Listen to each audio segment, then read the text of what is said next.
আজ আপনাদের সাথে পুরান ঢাকার পরোটা রেসিপি শেয়ার করব। আশা করি ভিডিওটা ভালো লাগবে এবং পুরো ভিডিওটা জুড়ে থাকবেন।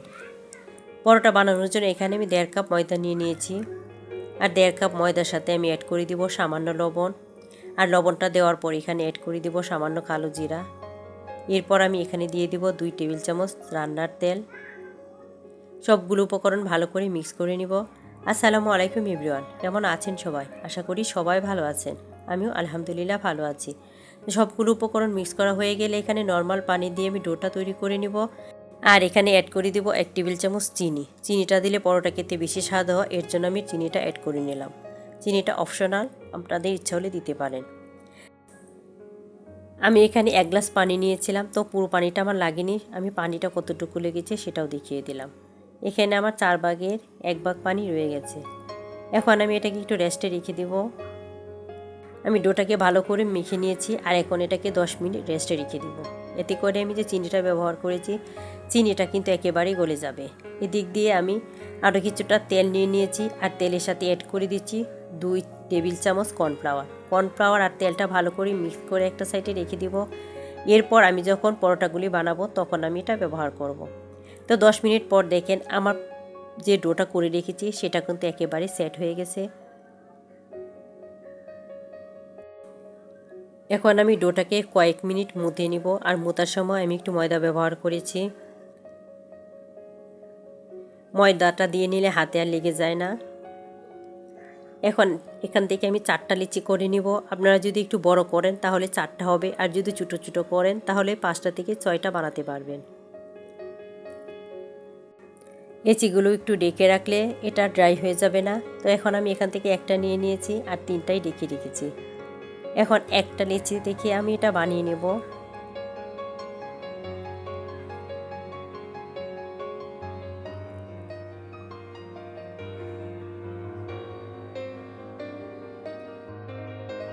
এখন আমি এটাকে একটা রুটির মতো করে নেব আর এটা পাতলা করে একটা রুটি করে নেব।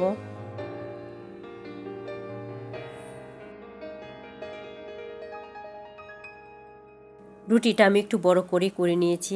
আর আগে থেকে যে তেল আর কর্নফ্লাওয়ার মিক্স করে রেখেছিলাম সেখান থেকে 1 চামচ দিয়ে দিলাম আর পুরোটা রুটিতে আমি একটু ছড়িয়ে দিচ্ছি।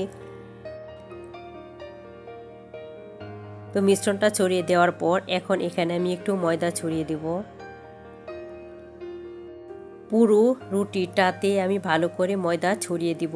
এরপর আমি রুটিটা ভাঁজ করে নেব। আর এই জায়গাটা একটু খেয়াল করে দেখবেন, এটা খুব সহজ, সবাই পারবেন। একটা নাইফ দিয়ে আমি মাঝখানে কেটে নিচ্ছি, একদম মাছ বরাবর এটাকে আমি কেটে নিয়েছি। আর 2টা সাইডে এখন একটু আমি সরিয়ে নিয়েছি। আর এখন একটা রোল করে নিব। এটা আমরা যেমন আইসক্রিম খাই, আইসক্রিমের কোন যেরকম হয় এটা ঠিক এরকম শেপ হবে।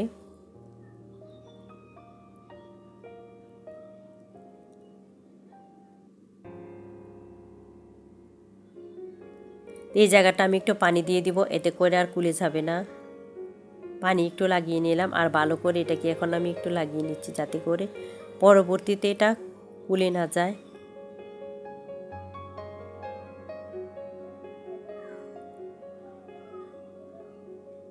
এখন যে উপরের সাইডটা আছে সেটা এখন আমি বন্ধ করে দিব। এতে করে যখন আমি পরোটাটা বানাবো তখন পরোটার একটা সাইড খোলা হবে আর একটা সাইড কিন্তু পুরোপুরি বন্ধ হয়ে যাবে। মানে নিচের সাইডটা পুরোপুরি বন্ধ হয়ে যাবে, কোনো প্রকার ফাঁক থাকবে না। তো ভালো করে আমি এটাকে বন্ধ করে নিয়েছি। আর চাইলে এই জায়গাটাতে আপনারা একটু তেল দিয়েও এটা বন্ধ করে নিতে পারেন। আমি কোনো প্রকার তেল ছাড়াই বন্ধ করে নিয়েছি। এই কাজটা একটু সাবধানে করতে হবে যাতে করে পরবর্তীতে বেলার সময় খুলে না যায়। এখন পিছনের যে সাইডটা সেটা আমি কেটে নিচ্ছি। তো এই সাইডটা আমি কেটে নিলাম আর বাকি যে অংশটা সেটা আমি পরবর্তীতে বানিয়ে নেব।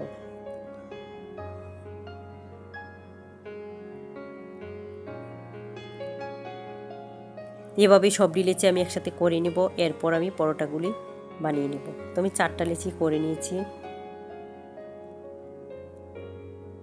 এখন আমি কিভাবে পরোটাগুলো বানাচ্ছি এটা একটু দেখিয়ে দিচ্ছি। এটা মোটামুটি একটা সাইজ হবে, একেবারে ছোট হবে না বা একেবারে বড় হবে না। তো আপনারা যদি আমার মতো এভাবে 1.5 কাপ ময়দা দিয়ে বানান তাহলে 4টা থেকে 5টা বানাতে পারবেন। যারা এখন আমার চ্যানেলটা সাবস্ক্রাইব করে নাই, চ্যানেলটা সাবস্ক্রাইব করে পাশে থেকে যাবেন, পাশে থাকা বেল আইকনটা প্রেস করে দিবেন। এতে করে প্রথম নোটিফিকেশনটা আপনার কাছেই চলে যাবে। যখন আবার ভিডিওটা দেখতে চাইবেন তখনই আবার ভিডিওটা দেখে নিতে পারবেন খুব সহজেই। চাইলে ফ্রেন্ড ও ফ্যামিলির সাথে শেয়ার করতে পারেন। আর যদি ভিডিওটা বেশি ভালো লাগে তাহলে একটা লাইক দিতে ভুলবেন না। তো কথা বলতে বলতে দেখেন আমার পরোটাটা একেবারেই কমপ্লিট। তো এখন আমি এটা রেখে দিব, আর পরবর্তী যে গুলি আছে সবগুলি এখন আমি বানিয়ে নিব। 3টা পরোটা আমি প্রথমে বানিয়ে তারপর ভেজে নেব। তো 3টাই আমি বানিয়ে নিয়েছি, আর এখন আমি এটা ভেজে নিচ্ছি। তেলটা আমি আগে থেকে বসিয়ে রেখেছিলাম, আর যখন মোটামুটি গরম হয়ে গেছে তখন আমি পরোটাটা দিয়ে দিয়েছি।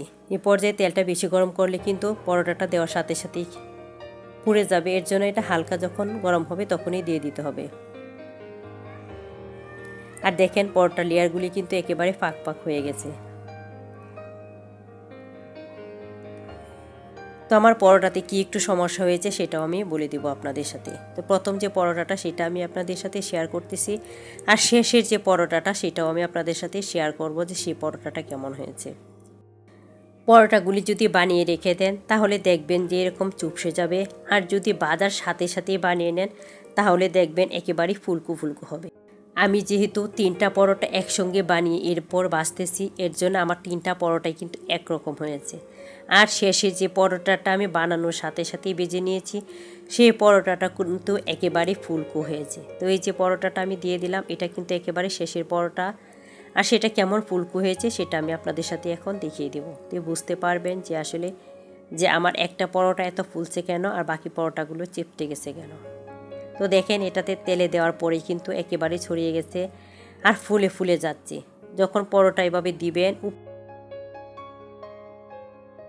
উপর দিয়ে একটু তেল ছড়িয়ে দিবেন, তাহলে দেখবেন পরোটাগুলো ভাঁজগুলো একবারে খুলে যাবে আর ফুলকো হয়ে যাবে। আর অবশ্যই বানানোর সাথে সাথেই পরোটাটা ভেজে নেবেন। আমার মতো এভাবে একটু সহজ করতে যাবে না, তাহলে কিন্তু আমার মতো এমন অসুবিধা হবে। একটা পরোটা দেখবেন ফুলবে আর বাকিগুলো ফুলবে না।